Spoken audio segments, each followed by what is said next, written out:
Hello everyone, Ivan here, and in today's video, we're gonna go over how I have my Webull set up to day trade options. So first off, we'll go over my layout and the widgets I have set up. So this is the layout I have on my main monitor. On the left side, I have the quotes, just so I have a big display for the price of the underlying. I have two watch lists here, one for calls and one for puts, just so it's more organized and I don't confuse the contract that I'm trying to trade. I have two charts for the underlying. I have the 5-minute right here and then the 3-minute down below. At open though, I will switch this 5-minute chart to the 1-minute, but I'll normally switch back to the 5-minute after 30 minutes usually. On the top right corner, I have a chart for the contract chart. On the right columns, I have the time and sales for the underlying. And then right below that, I have the order book for the options contract. So I can see the bid and asks.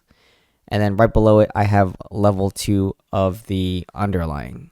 So that's the layout for my main monitor.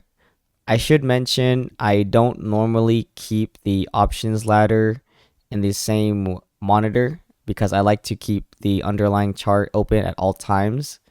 Obviously, if I click on here, I don't see what's going on with the underlying, even though I might have it here, but it's just too small.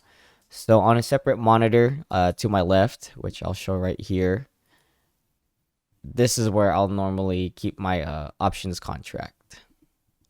To set up the widgets, Webull does have this feature called groups. If you click on this box right here beside these 3 lines, you can set it as groups. So for the underlying, I have them all on group blue 1. So for the quotes, the 2 charts, the time and sales, as well as level 2, those are all on group 1, blue 1 I should say. For the options contract chart, I have them set on orange 1. I have one right here for the 2 watch lists, as well as for the contract chart itself, as well as for the bid and asks. Whenever I click on a contract, it will only load on the top right chart. I do want to go over my hotkeys real quick. So to change your hotkey settings, load up active trade and right click on it and click active trade settings. And then there is a portion dedicated for trading options. So I have my buy bid and buy ask, as well as sell bid and sell ask. So to buy the bid, I have it set up on Control Z. And I do put a limit offset of 2 cents.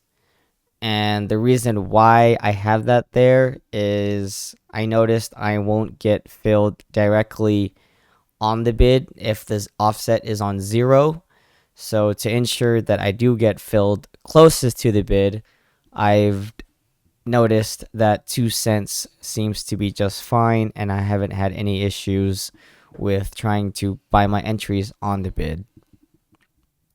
To buy the ask, if I'm very confident in a play and I want to get in right away, I have set the limit offset to 3 cents, and I have the hotkey set to Control X, just so it's right beside my buy the bid hotkey. And then for sell the bid, I have it set on Control V, and then limit offset, I have it on 0 cents. For selling, I like to get as much profit as I can out of the trade, so I don't include any offsets on here. And then for sell the ask, I have it set to Control B with no limit offset as well. And for example purposes, I have it set on 1 contract, just so in case if I do decide to buy something during this video and I forget to cancel it, I won't get screwed over the next trading session. So now I'm going to go over a quick example of how I would use my hotkeys as well as my layout to day trade options. Let's say I want to take $466 puts on SPY. I will click on the options ladder and I right click the 466 put and I add it to my watch list puts just so I have it ready on hand. So when it comes time to take the trade, I'll left click on the contract. It'll load up here. And as soon as I feel confident in taking the trade, I press Control Z to get filled on the bid. And my order to buy the put has now been placed. I will hypothetically get filled. I will close it for now just so I don't forget to cancel that contract. And when I'm ready to take profit or get out of the trade, I'll hit Control V to sell my contract. I should mention that there is this weird bug on Webull, which makes it kind of irritating to use the options ladder. For this, I will show you guys my second monitor real quick. I will never ever left click on a strike on the options ladder. The reason being, it always loads up in the order entry and it gets super irritating. It just takes forever to get rid of it.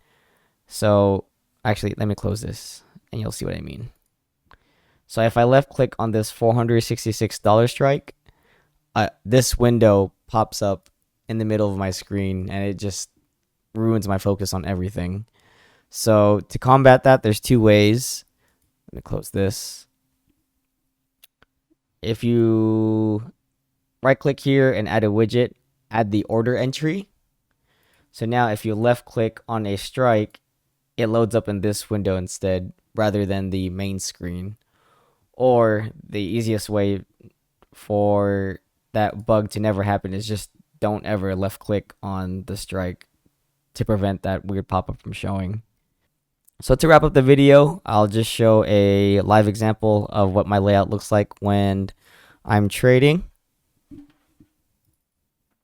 So here's an example of my layout during an intraday session.